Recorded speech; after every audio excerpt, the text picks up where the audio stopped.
रेत की टीलों के बीच धार के वीराने में एक कच्ची मिट्टी का घर था। उस घर में 100 साल का एक बूढ़ा बाबा भैरव अकेला रहता था। आज भी बाबा भैरव गहरी नींद में सो रहा था। रात का सन्नाटा था। रात बहुत गहरी हो चुकी थी। अचानक दरवाजे पर दस्तक हुई। बूढ़ा चौंक कर उठ बैठा। उसकी आंख खुल गई। उसने खुद से कहा, इस वक्त मेरे घर पर कौन हो सकता है? यहाँ इस वीराने में तो आज तक कोई नहीं आया। लेकिन तभी दरवाजा और जोर जोर से बजने लगा। बाबा भैरव बिस्तर से उठा, धीरे धीरे दरवाजे तक गया और जैसे ही उसने दरवाजा खोला, बाहर का मंजर देखकर दंग रह गया। सामने एक जवान खूबसूरत लड़की खड़ी थी। उसका नाम नेहा था। बूढ़े ने जैसे ही नेहा को देखा, उसे एक अजीब सी कशिश महसूस हुई। वो बस उसे देखता ही रह गया, अपनी नजरें हटा ना सका। बूढ़े ने पूछा, तुम कौन हो और इस वक्त इस वीराने में क्या कर रही हो? नेहा ने जवाब दिया, मैं जैसलमेर जा रही थी मगर रास्ता भूल गई। मुझे अपने घर में एक रात रहने दो, सुबह होते ही चली जाऊंगी। बाबा भैरव नेहा को देखकर जैसे मदहोश हो गया। वो बोला, अंदर आ जाओ। नेहा घर के अंदर आई। बूढ़े ने उसे एक कोना दिखाया और कहा, यहीं सो जाओ। नेहा लेट गई और सो गई। लेकिन रात के आखिरी पहर में उसे महसूस हुआ कि कोई उसके पास खड़ा है। उसने धीरे से आंखें खोली। देखा, बूढ़ा वहीं खड़ा है। वो उसे अजीब सी नजरों से देख रहा था। नेहा झटके से उठ बैठी, बोली, क्या हुआ? तुम यहाँ क्या कर रहे हो? बूढ़ा बोला, कुछ नहीं, तुम्हें ठंड लग रही होगी, चादर देने आया था। नेहा ने गुस्से में चादर ली, उसे ओढ़ा और फिर लेट गई। लेकिन नेहा के सो जाने के बाद भी बूढ़ा वहीं खड़ा रहा। उसकी आंखों में अजीब सी चाहत थी। वो बस नेहा को देखता रहा। सुबह हुई। नेहा ने शुक्रिया अदा किया और घर से निकलने लगी। तभी बूढ़ा बोला, कहाँ जाओगी? तुम जवान लड़की हो, जैसलमेर तो यहाँ से बहुत दूर है। बूढ़ा करीब आया। उसने नेहा का हाथ पकड़ लिया, बोला, आज की रात रुक जाओ, बस एक रात की बात है। नेहा ने गुस्से से हाथ छुड़ाया और कहा, क्या मतलब? बूढ़ा बोला, फिर मैं तुम्हारे जाने का कोई इंतजाम कर दूंगा। उसकी आंखों में वही अजीब सी नजरें थी, जैसे मन ही मन कोई चाल चल रहा हो। नेहा उसकी बातों में आ गई और ठहरने के लिए तैयार हो गई। बूढ़ा उसे देखता रहा, जैसे वो चाहता हो कि नेहा उसके पास आ जाए। रात हो चुकी थी। नेहा कोने में अपने बिस्तर पर लेट गई। बूढ़ा भी अपने बिस्तर पर लेट गया, मगर उसका दिल अब बेचैन था। वो लेटा रहा, पर उसकी आंखें छत को नहीं देख रही थी, वे कमरे का। धीरे धीरे वो बिस्तर से उठा, चुपके से नेहा के पास गया, उसे ऊपर से नीचे तक देखने लगा, फिर उसके पास बैठ गया और उसके बालों को नरमी से सहलाने लगा। अचानक नेहा हल्की सी हिली। बूढ़ा डर गया कि कहीं वो जाग न जाए। वो घबरा कर वापस अपने बिस्तर पर लौट गया, मगर उसने वहीं से नेहा का हाथ पकड़ लिया। उसका चेहरा देर तक देखता रहा। उसकी आंखों में अब सिर्फ तमन्ना नहीं, बल्कि कोई पुरानी प्यास जाग उठी थी। तभी अचानक नेहा की आंख खुल गई। वो चीख पड़ी, लेकिन बूढ़े ने झट से उसका मुंह दबा दिया ताकि आवाज बाहर न निकले। फिर वो हड़बड़ाकर अपने बिस्तर पर लौट गया, ऐसे लेट गया जैसे कुछ हुआ ही ना हो। नेहा सारी रात सोचती रही, ये बूढ़ा मेरे पास क्यों आया था? क्या करने की कोशिश कर रहा था? इसके इरादे ठीक नहीं लगते। वो डर के मारे कांपती रही। सोचते सोचते आखिरकार उसे नींद आ गई। सुबह हुई। नेहा उठी और बूढ़े के पास आई। उसने पूछा, काफिला आया है क्या? अब मुझे इजाजत दो। बूढ़ा कुछ देर उसकी आंखों में देखता रहा, फिर बोला, लेकिन काफिला तो अभी तक नहीं आया। नेहा चौंक गए। कहा, मगर तुमने तो कहा था कि काफिला आज आ जाएगा। बूढ़े ने थकी हुई आवाज में जवाब दिया, हाँ आना था, शायद शाम तक आए। नेहा बोली, मैं अब और नहीं रुक सकती। बूढ़ा बस सिर हिलाकर चुप रह गया। अब वो घर के आंगन में बैठी थी और दूर से बूढ़ा नेहा को उसी तरह अजीब नजरों से देख रहा था। नेहा ने मन ही मन कहा, इसकी निगाह मुझे ठीक नहीं लगती, मुझे यहाँ से जल्द निकल जाना चाहिए। मैं जवान लड़की हूँ और इसके दिल में न जाने क्या चल रहा है। उसने सोचा, ये रात को मेरे पास आया था, मुझे छूने की कोशिश कर रहा था। आज किसी भी हाल में रात नहीं रुकना चाहिए। शाम को काफिला आए या ना आए, मुझे निकल जाना है। बूढ़ा अब भी उसे दूर से देख रहा था, बिल्कुल वैसे जैसे कोई शिकारी अपने शिकार को देखता है। शाम हो चुकी थी। नेहा उसके पास आने ही वाली थी, लेकिन इससे पहले बूढ़ा खुद उसके पास आ गया। उसने कहा, देखो लगता है अब काफिला अब सुबह तक ही आएगा। मैंने सोचा तुम्हें खुद बता दूं। उनके पास सामान बहुत होता है, इसलिए धीरे धीरे चलते हैं। आज की रात और रुक जाओ। नेहा को गुस्सा आ गया। उसने तेजी से कहा, मैं अब और नहीं रुक सकती। चाहे काफिला आए या ना आए, मैं अभी यहाँ से निकल रही हूँ। मुझे अब और बर्दाश्त नहीं। बूढ़ा और करीब आया, बोला, थोड़ी ही देर में रात हो जाएगी। तुम जवान लड़की हो, इस रेगिस्तान में रात को कहाँ जाओगी? यहाँ जानवर भी घूमते हैं। अगर कोई नुकसान पहुँचा तो? उसके लहजे में फिक्र कम और चाल ज्यादा थी। नेहा को पूरा यकीन हो गया कि ये सब नई चाल है, मगर उसने सोचकर कहा, ठीक है, रुक जाते हैं। फिर सख्ती से बोली, लेकिन ये आखिरी रात है।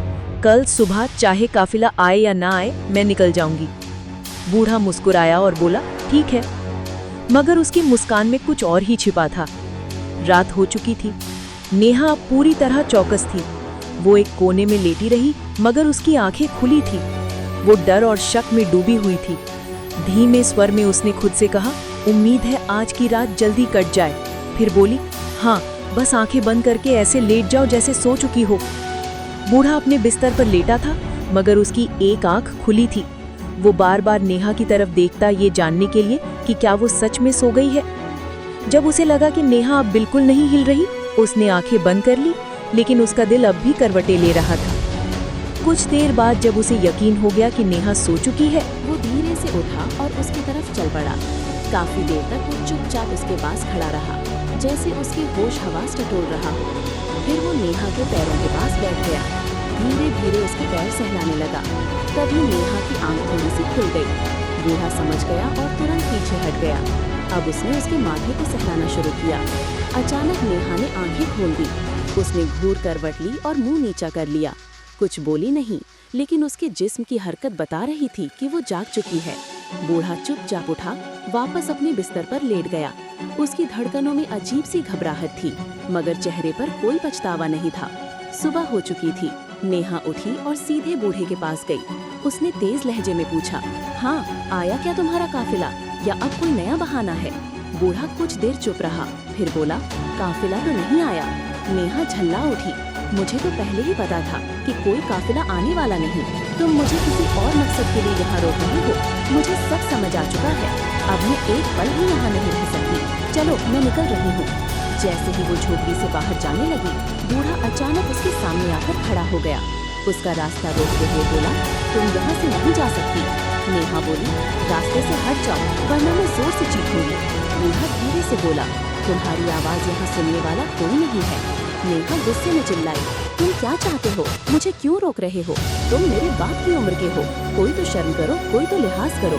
बूढ़े ने गंभीर आवाज में कहा, जैसा तुम्हें दिख रहा है वैसा नहीं है। तुम जिस शख्स की तलाश में जैसलमेर जा रही हो, क्या पता वो यहीं कहीं हो। नेहा बोली, मुझे यहाँ एक पल भी नहीं रुकना। और तुम्हें ये कैसे मालूम कि मैं जैसलमेर में किसी को ढूंढने जा रही हूँ? बूढ़ा बोला, ये बात मैं अभी नहीं बता सकता, लेकिन अगर तुम आज की रात यहाँ रहती हो तो ये तुम्हारे हक में बेहतर होगा। नेहा चौंक गई। उसने मन ही मन सोचा, फिर वही चाल, ये बूढ़ा बार मुझे क्यों रोक रहा है? आखिर इसे क्या हो गया है?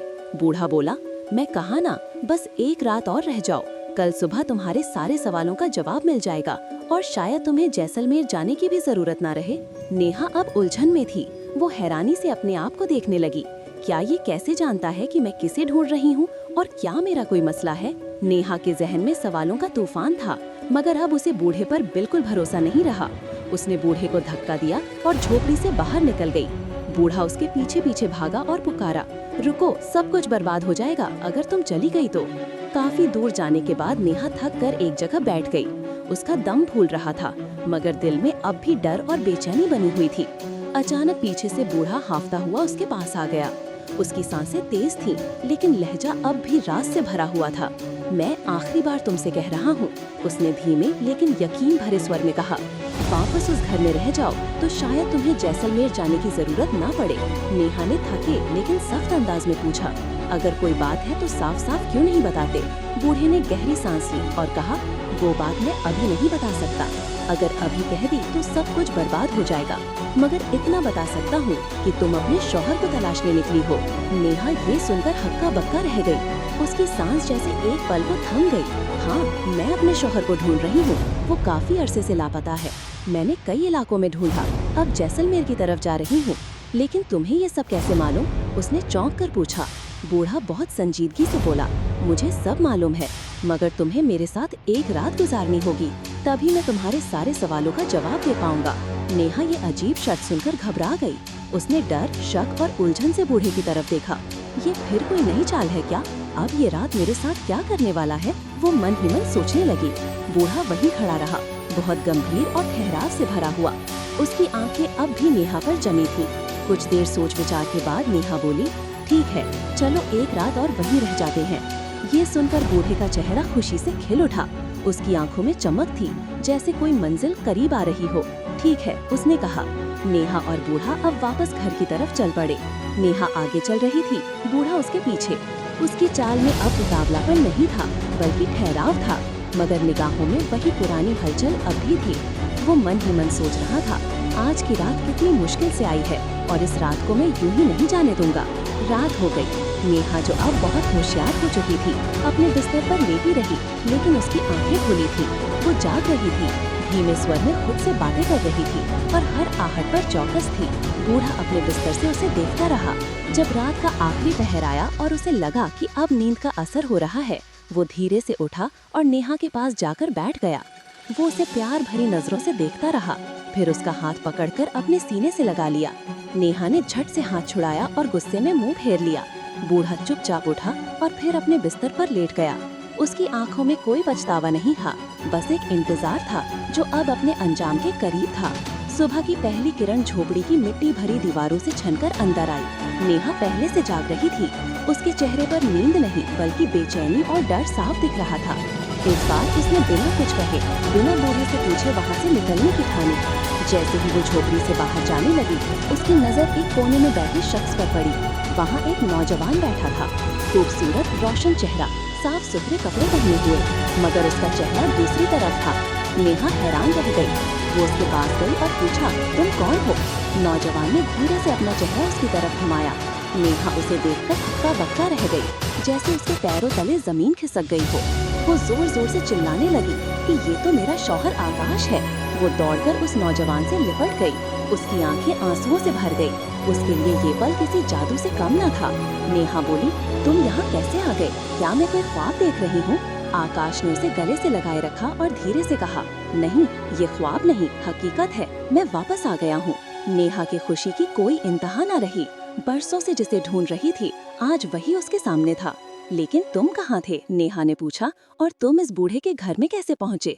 वो आदमी तो मुझे बिल्कुल ठीक नहीं लगा। क्या तुम उसे जानते हो? आकाश ने उसकी आंखों में देखा। अब उसकी आंखों में राज नहीं, बल्कि राहत थी। उसने कहा, पहले बूढ़े को बुला कर लाओ, देखो वो कहाँ है। नेहा ने झोपड़ी के हर कोने में ढूंढा, मगर बूढ़ा कहीं नहीं था। वो वापस आकर बोली, वो तो कहीं नहीं है, लगता है जैसे गायब हो गया हो। कहाँ चला गया वो? आकाश ने गहरी सांस ली और कहा, वो कहाँ गया ये तो अब तुम्हें खुद ही समझ आ जाएगा। लेकिन उससे पहले क्या तुम नहीं जानना चाहोगी कि मैं इतने साल कहाँ था? उसने ठहर कर पूछा। नेहा ने एक साथ कहा, हाँ बताओ, कहाँ थे तुम? अब कहानी का सबसे बड़ा राज सामने आने वाला था। आकाश ने कहना शुरू किया, एक दिन मैं घर से बाहर बाजार की तरफ निकला था। रास्ते में मुझे एक बूढ़ा आदमी और एक बहुत हसीन लड़की मिली। बूढ़ा एक साधु जैसा लग रहा था और लड़की बहुत जवान और दिलकश। मैंने उनसे मजाक किया। उस लड़की से कहा, तुमने इस बूढ़े से शादी क्यों की? तुम्हें तो किसी जवान के साथ होना चाहिए था। मगर वो लड़की शायद कोई इल्म जानती थी, उसमें कोई राज भरी कुदरत थी। उसने मेरी तरफ देखा, कुछ पढ़ा और मुझ पर फूंक मारी। एक पल में मैं उसी बूढ़े जैसा हो गया। उसकी शक्ल मेरी हो गई। फिर उसने कहा, ये तेरी सजा है, अब तू सारी उम्र इसी हाल में रहेगा। नेहा अब पत्थराई आंखों से सुन रही थी। उसकी सांसें थम चुकी थी। लेकिन आकाश आगे बोला। उसने एक उम्मीद भी दी। कहा, अगर तेरे अपने जिनसे तू मोहब्बत करता है तुझे ढूंढते हुए इस वीराने तक पहुँचे और तेरे साथ वक्त गुजारे बिना तेरी असलियत जाने, तब तू अपनी असली शक्ल में वापस आ सकेगा। और हाँ, एक और शर्त थी, तू खुद अपनी पहचान नहीं बता सकता।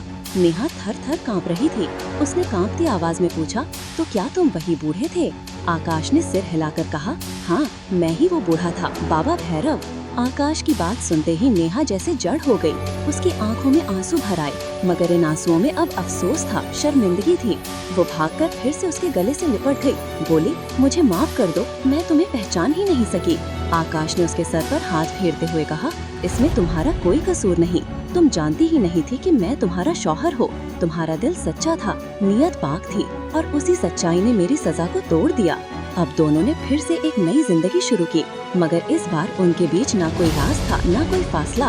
अब सिर्फ भरोसा था, वफा थी, और एक ऐसा रिश्ता जो सज्जाद से भी गुजरकर और भी मजबूत हो चुका था। मोहब्बत अगर सच्ची हो तो वो हर आजमाइश, हर वक्त और हर फासले को पार कर वापस लौट आती है। इंसान की बाहरी सूरत कुछ भी हो, असल पहचान उसके दिल की सच्चाई और नीयत की पाकीज़गी से होती है। दोस्तों, अगर आपने अभी तक हमारे चैनल द बुंदेलखंड हिस्ट्री को सब्सक्राइब नहीं किया तो कर लीजिए, और ये वीडियो दोस्तों को शेयर भी कर दीजिए, लाइक और कमेंट भी कर दीजिए, क्योंकि आपका हर एक लाइक और कमेंट हमारे लिए बहुत इम्पोर्टेंट है। धन्यवाद।